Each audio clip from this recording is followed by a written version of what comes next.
thing and your mind.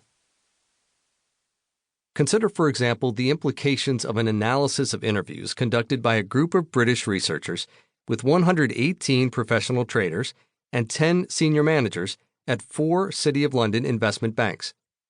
The most successful traders, whose annual income averaged £500,000, were neither the ones who relied entirely on analytics nor the ones who just went with their guts. They focused on a full range of emotions, which they used to judge the value of their intuition. When they suffered losses, they acknowledged their anxiety, became more cautious, and took fewer risks.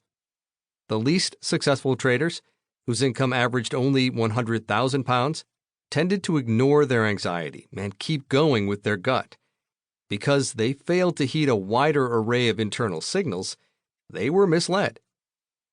Zeroing in on sensory impressions of ourselves in the moment is one major element of self-awareness, but another is critical to leadership, combining our experiences across time into a coherent view of our authentic selves. To be authentic is to be the same person to others as you are to yourself. In part, that entails paying attention to what others think of you, particularly people whose opinions you esteem, and who will be candid in their feedback.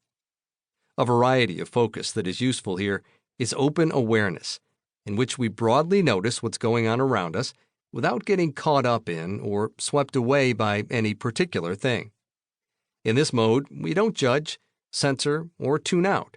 We simply perceive. Leaders who are more accustomed to giving input than to receiving it may find this tricky. Someone who has trouble sustaining open awareness typically gets snagged by irritating details, such as fellow travelers in the airport security line who take forever getting their carry-ons into the scanner. Someone who can keep her attention in open mode will notice the travelers but not worry about them, and will take in more of her surroundings. Expand your awareness. Just as a camera lens can be set narrowly on a single point or more widely to take in a panoramic view, you can focus tightly or expansively. One measure of open awareness presents people with a stream of letters and numbers, such as S, K, O, E, 4, R, T, 2, H, P. In scanning the stream, many people will notice the first number, 4, but after that their attention blinks. Those firmly in open awareness mode will register the second number as well. Strengthening the ability to maintain open awareness requires leaders to do something that verges on the unnatural. Cultivate, at least sometimes, a willingness to not be in control, not offer up their own views, not judge others. That's less a matter of deliberate action than of attitude adjustment. One path to making that adjustment is through the classic power of positive thinking, because pessimism narrows our focus, whereas positive emotions widen our attention and our receptiveness to the new and unexpected. A simple way to shift into positive mode is to ask yourself, if everything worked out perfectly in my life, what would I be doing in 10 years? Why is that effective?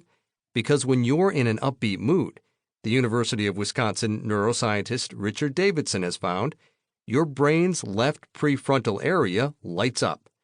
That area harbors the circuitry that reminds us how great we'll feel when we reach some long-sought goal. Talking about positive goals and dreams activates brain centers that open you up to new possibilities, says Richard Boyatzis, a psychologist at Case Western Reserve. But if you change the conversation to what you should do to fix yourself, it closes you down. You need the negative to survive, but the positive to thrive. Of course, being open to input doesn't guarantee that someone will provide it. Sadly, life affords us few chances to learn how others really see us, and even fewer for executives as they rise through the ranks. That may be why one of the most popular and over-enrolled courses at Harvard Business School is Bill George's Authentic Leadership Development, in which George has created what he calls True North groups to heighten this aspect of self-awareness. These groups, which anyone can form, are based on the precept that self-knowledge begins with self-revelation. Accordingly, they are open and intimate, a safe place.